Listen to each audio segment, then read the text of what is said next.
At Ma'am Princess Paris, ayan, nagtatanong na si Ma'am Princess, o live ba ito? Live na live po tayo, madam.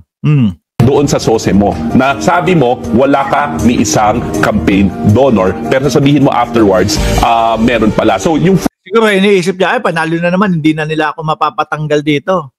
Ay panalo na naman, okay lang yan, no? Parang ano, I am sorry. Hello guys, I am sorry. No. First sa akin yung attitude lang ng ignorance at second yung Uy, ignorante ka. Si Marcoleta ba yung gustong sabihan ng ignorante dito? O yung mga DDS? Yung mga DDS data? O lahat na sila? attitude ng hubris, no? Yung kayabangan na nagba-violate ako ng batas. What are you going to do about it? Kasi senador na ako eh. No? Kaya kahit na ano, kahit sabihin ko na nagsinungaling ako dyan, okay na yun, hindi pwede yun. Ano ho, mga kababayan? At yan, pinagpapaliwanag si Marcoleta. At tingin ko, mga boss G pa mo, sir, ha? May aalmang mga Pilipino dito at tingin ko, meron pong mga magkakaso din dito. Baka sila nga yun eh. Diba? Baka sila na din ho yun. No? Malinaw po sa batas yan. Dapat dineklara niya yan. Ano yung pwede niyang harapin? 1 to 6 months na 1 to 6 years na pagka... Oh, diba?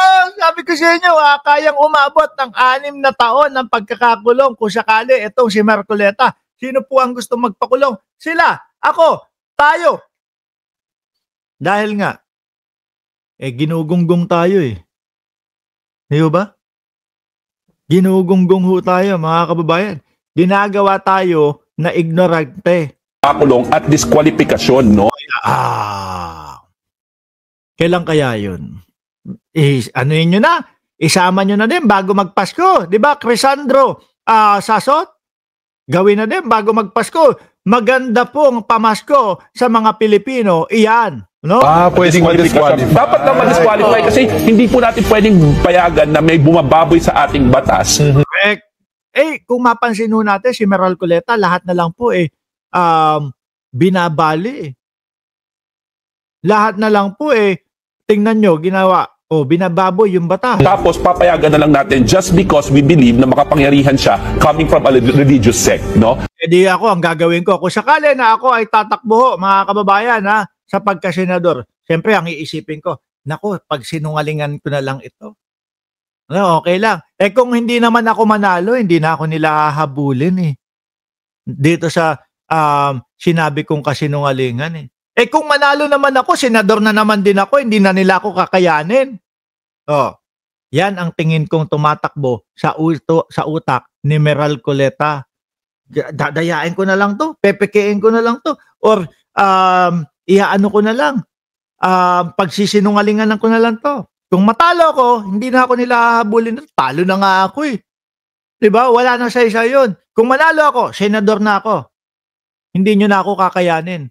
Kahit nagsinungaling pa ako dyan, hindi nyo na ako mapapaalis dito. Ganon. Hahayaan po ba natin yun, mga kababayan? Siyempre hindi. Lahat ba tayo? Wala ba namang matapang dito sa bansa na ito na i-enforce yung ating mga batas? Dapat yung DOJ, dahil nag-violate siya ng revised penal code, dapat yan parusahan. Dapat tingin ko, a-actionan ho yan ng DOJ, mga bossing. Lalo na po ito, gobyerno ni Pangulong Bongbong Marcos, hindi na po pinapalagpas yung mga ganyan. Minsan, nasasabi natin, naku, 2 buwan, 1 buwan, 2 buwan, 3 buwan na, walang nangyari doon sa sose ni Marcoleta. Magugulat na lang tayo eh. Di ba? Magugulat na lang tayo, mga boss G Pamuser, na ay naku, yan, inaksyonan pala. Kinailangan lang pala ng konting panahon para doon. Di ba? Kinailangan lang pala ng konting panahon, mga kababayan. Magugulat tayo. Pero sana, DOJ, yung mga yung mga bandang isama nyo na din. December 15, makapaghihintay kami. Ilang araw? 23 araw, 22 araw. Di ba, Ronnie De Guzman ng 5001? Makapaghihintay kami. Magandang pamasko sa amin yan. But yung ating COMELEC, hindi pwedeng babagal-bagal i-enforce ang ating omnibus. Opo. Pinapatawag na si Marcoleta at pinagpapaliwanag na po. election code. Dapat yung ating Korte Suprema, di ba? Yung nagtitingin na dahil abogado siya na nagpo-proclaim na nag-violate ng batas. Dapat nga motu proprio pati yung ethics committee ng Tanggal na din sa pagiging abogado, si Marcoleta. Bakit to? Tingnan nyo nga kung ano-ano ang pinagsasasabi. Nagba-violate. Senado, kailangan imbestigahan itong si Senator Marcoleta. He is defeating the very purpose of the law at hinahayaan natin siyang babuyin ang ating sistemang legal. No? So hindi talaga pwede yan. Kailangan maimbestigahan. Baka itong nagsasalita po na si Attorney Dino, mga kababayan, baka yan pa po ang manguna na magsampa ng kaso kay Meral Coleta. Di ba? Sabi ni Errol Magcalas, malakas daw ang INC kaya okay lang kay Marcoleta na mag-overpower. Alam nyo ba kung ano ang ipinupush nila ngayon dyan? Si Meral Coleta ang gawin na Vice President ni Sara Duterte daw. Kawawa naman si Chis Escudero. Bakit? Si Chis Escudero, mga kababayan, naglaan ng oras 20 minuto para po ituro si Martin Romualdez bilang mastermind daw po sa mga nangyayaring flood control. Audition po yun ni Chis Escudero para pumasa sa ilalim ng kampanya ni Sara Duterte bilang presidente si Sara at vice president si Chis. Tapos sino pa? Si Amy Marcos. Sayang naman at kawawa naman. Nag-ano na yung ate doon, nagsalita na doon sa INC, may bangag tayong Pangulo. Tapos hindi nyo gagawin. Vice President ni Sara Duterte yan.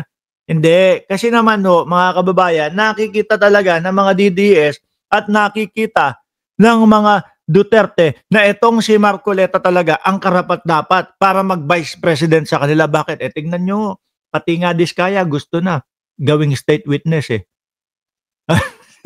Diba? Yung mga imposible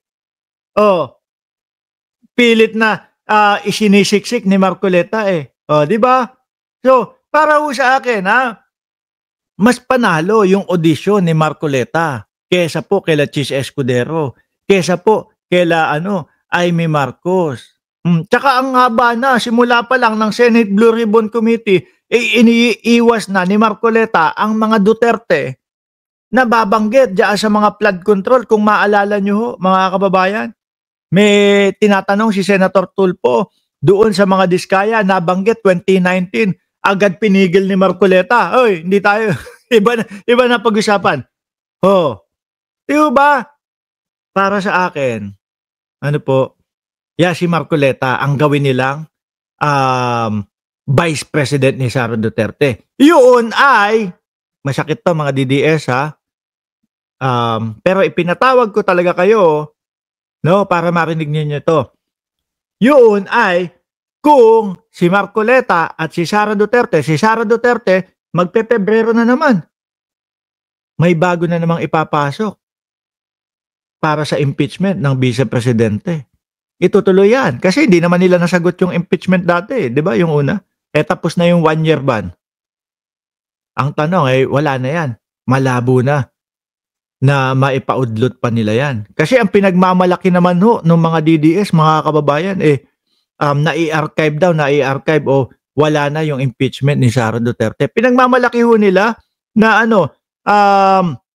yung wala, hindi pwede yan kasi 2 impeachment yung ipinasa nila sa 1 taon, bawal yun. Pero yung tanong na nagnakaw ba, nilustay ba yung pera ng bayan, hindi ho nasagot yun, mga bossing. Kaya po, kapag yung impeachment na ito sa Pebrero pumasok, mahihirapan na sila niyan.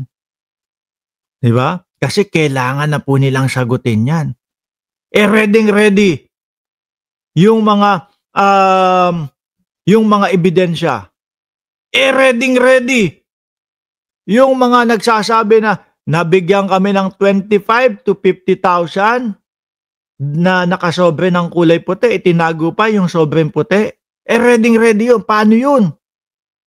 Diba? Sabi ni Professor TV, paano ipakukulong si Marcoleta? Simple lang. Perjury.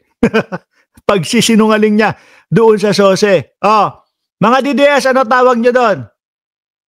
Wala daw nag-donate sa kanya doon base doon sa sinulat niyang sose. Pero nung nag-interview na mga kababayan, meron naman daw pong mga kaibigan na nag-donate. Sorry mga DDS.